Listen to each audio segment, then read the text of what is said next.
Baik teman-teman sekalian, kami dari kelompok 9 akan memaparkan materi yang pertama, yaitu mengenai teori pendidikan klasik. Teori pendidikan klasik berlandaskan pada filsafat klasik, memandang bahwa pendidikan berfungsi sebagai upaya memelihara, mengawetkan, dan meneruskan warisan yang telah ada dan dilestarikan untuk generasi mendatang. Yang selanjutnya yaitu mengenai aliran pendidikan. Aliran pendidikan adalah pemikiran-pemikiran yang membawa pengaruh berupa pembaharuan dalam dunia pendidikan. Pemikiran tersebut berlangsung seperti suatu diskusi berkepanjangan, yakni pemikiran-pemikiran terdahulu selalu ditanggapi dengan pro dan kontra oleh pemikir berikutnya, sehingga timbul pemikiran yang baru dan demikian seterusnya. Nah, agar diskusi berkepanjangan itu dapat dipahami, perlu aspek dari aliran-aliran tersebut yang harus dipahami oleh setiap calon tenaga kependidikan, di mana aliran-aliran tersebut yaitu yang pertama ada aliran nativisme, yang kedua aliran empirisme, yang ketiga aliran konvergensi, dan yang terakhir aliran naturalisme. Selanjutnya saya akan menjelaskan mengenai aliran nativisme. Nativisme berasal dari bahasa Latin, asal katanya yaitu natif, artinya terlahir. Pemikiran ini dipelopori oleh Schopenhauer tahun 1788 sampai 1880, seorang filsuf berasal dari Jerman, berpendapat bahwa pendidikan ialah membiarkan seseorang bertumbuh berdasarkan pembawaannya. Jadi seseorang akan berkembang berdasarkan apa yang dibawanya dari lahir. Hasil akhir dari pertumbuhan dan perkembangan serta pendidikan manusia atau seseorang ditentukan oleh pembawaan dari lahir, dan pembawaan itu ada yang baik dan ada pula yang buruk. Maka dari itu, manusia akan berkembang dengan pembawaan baik atau pembawaan yang buruk yang dibawanya sejak lahir. Teori ini beranggapan juga bahwa perkembangan seorang anak ditentukan oleh faktor pembawaan dari lahir yang merupakan faktor keturunan dari orang tuanya. Sedangkan faktor lingkungan itu tidak berpengaruh sama sekali. Pengaruhnya dalam pendidikan adalah ajaran ini berkeyakinan bahwa pendidikan tidak dapat mengubah sifat-sifat pembawaan tersebut. Dengan demikian, menurutnya pendidikan tidak membawa manfaat bagi manusia. Contoh dari aliran nativisme itu sendiri adalah, jika orang tuanya pandai dalam menghitung, anaknya atau anak tersebut akan pandai menghitung juga. Atau jika orang tuanya pandai dalam menyanyi atau bermain alat musik, anak tersebut atau anaknya itu akan pandai bernyanyi atau bermain alat musik pula. Materi selanjutnya yaitu aliran empirisme. Empirisme berasal dari bahasa Latin, asal katanya yaitu empiri yang artinya pengalaman. Tokoh utama aliran empirisme adalah John Locke, seorang filsuf kebangsaan Inggris yang terkenal dengan teorinya tabula rasa, artinya meja berlapis lilin yang belum ada tulisan di atasnya. Dengan kata lain, seseorang dilahirkan seperti kertas kosong yang belum ditulis, maka dari itu pendidikanlah yang akan dituliskannya. Perkembangan seseorang tergantung pada pengaruh lingkungan atau pada pengalaman-pengalaman yang diperoleh dalam kehidupannya.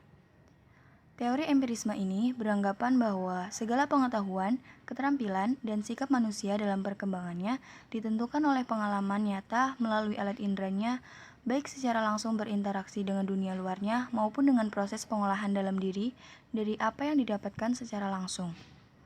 Jadi, segala kecakapan serta pengetahuan terbentuk dan ditentukan oleh pengalaman. Pengalaman diperoleh dari dunia luar melalui indera, sehingga dapat dikatakan lingkunganlah yang membentuk perkembangan anak.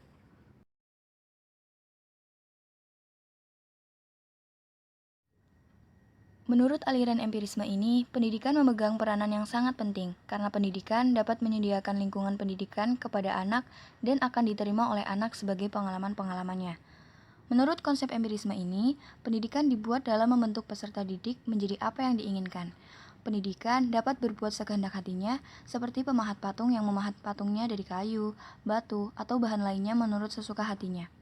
Contoh penerapan aliran empirisme adalah jika seorang sedang belajar mengendarai sepeda, sering terjatuh dan gagal berulang-ulang, saat itulah orang tersebut lebih berhati-hati mengendarai sepedanya agar tidak terjatuh lagi karena telah belajar dari pengalaman yang didapat sebelumnya. Aliran konvergensi. Konvergensi berasal dari kata konvergetif yang berarti penyatuan hasil atau kerjasama untuk mencapai suatu tujuan. Tokoh utama aliran ini adalah William Stern, seorang ahli pendidikan bangsa Jerman yang berpendapat bahwa seorang anak dilahirkan di dunia sudah disertai pembawaan baik maupun pembawaan buruk. Penganut aliran ini berpendapat bahwa dalam proses perkembangan anak, baik faktor pembawaan maupun faktor lingkungan sama-sama mempunyai peranan yang penting. Kemampuan yang dibawa pada waktu lahir akan berkembang dengan baik tanpa adanya dukungan lingkungan yang sesuai dengan bakat. Sebaliknya, lingkungan yang baik tidak dapat menghasilkan perkembangan anak yang optimal kalau memang dalam dirinya tidak terdapat kemampuannya. Teori ini merupakan perpaduan antara teori empirisme dan nativisme, bahwa perkembangan seorang anak dipengaruhi oleh faktor pembawaan dari lahir sebagai bakat dan faktor lingkungan sebagai pengaruh perkembangannya. Teori ini beranggapan bahwa faktor pembawaan dari lahir dan lingkungan sama pengaruhnya dalam hasil pendidikan seorang anak. Aliran konvergensi menganggap pendidikan itu penting, karena paham konvergensi merupakan paham yang menghargai individu dan lingkungan. Karena menurutnya, pendidikan akan menyediakan lingkungan bagi manusia agar manusia dapat hidup lebih baik dan menjadi individu yang bermanfaat. Contoh dari aliran konvergensi adalah anak dalam tahun pertama belajar mengoceh, baru kemudian bercakap-cakap, dorongan dan bakat itu telah ada. Dia meniru suara-suara dari ibunya dan orang di sekelilingnya. Ia meniru dan mendengarkan dari kata-kata yang diucapkan kepadanya. Bakat dan dorongan itu tidak akan berkembang jika tidak ada bantuan dari luar yang merangsangnya. Dengan demikian, jika tidak ada bantuan suara-suara dari luar atau kata-kata yang didengarnya, tidak mungkin anak tersebut bisa bercakap-cakap. Selanjutnya adalah aliran naturalisme. Naturalisme berasal dari kata natur yang berarti alam. Tokoh utama aliran ini adalah Jean-Jacques Rousseau, Prancis tahun 1712 sampai 1778. Berpendapat bahwa pada hakikatnya semua anak manusia ialah baik pada waktu dilahirkan, yaitu dari sejak tangan Sang Pencipta, tetapi akhirnya rusak sewaktu di tangan manusia. Oleh karena Jean-Jacques Rousseau menciptakan konsep pendidikan alam. Artinya, anak hendaklah dibiarkan tumbuh dan berkembang sendiri menurut alamnya, manusia banyak mencampurinya.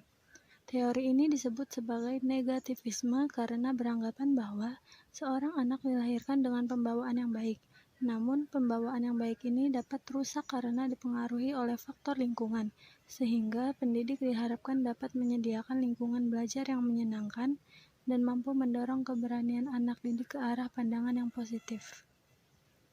Dalam aspek pendidikan, aliran naturalisme menganut paham bahwa proses dan kegiatan pendidikan serta pendidik tidak begitu memberikan pengaruh besar terhadap perkembangan anak didik. Karena pada dasarnya setiap anak yang terlahir memiliki pembawaan dan kecenderungan yang baik, sehingga jika diserahkan melalui proses pendidikan, dikhawatirkan benih kebaikan tersebut akan rusak oleh lingkungan.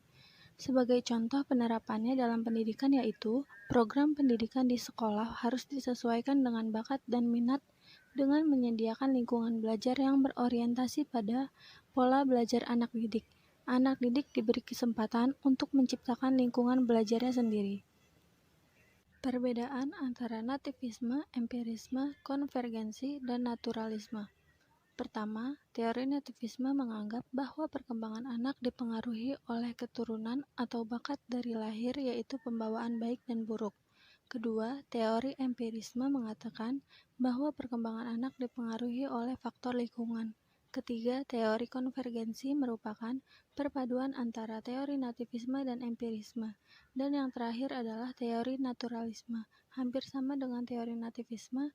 Hanya saja dalam teori naturalisme menganggap bahwa perkembangan anak sesuai dengan kodrat alam atau pembawaan baik, tidak ada pembawaan jelek atau buruk. Cukup sekian presentasi dari kelompok 9, kurang lebihnya mohon maaf. Wassalamualaikum warahmatullahi wabarakatuh.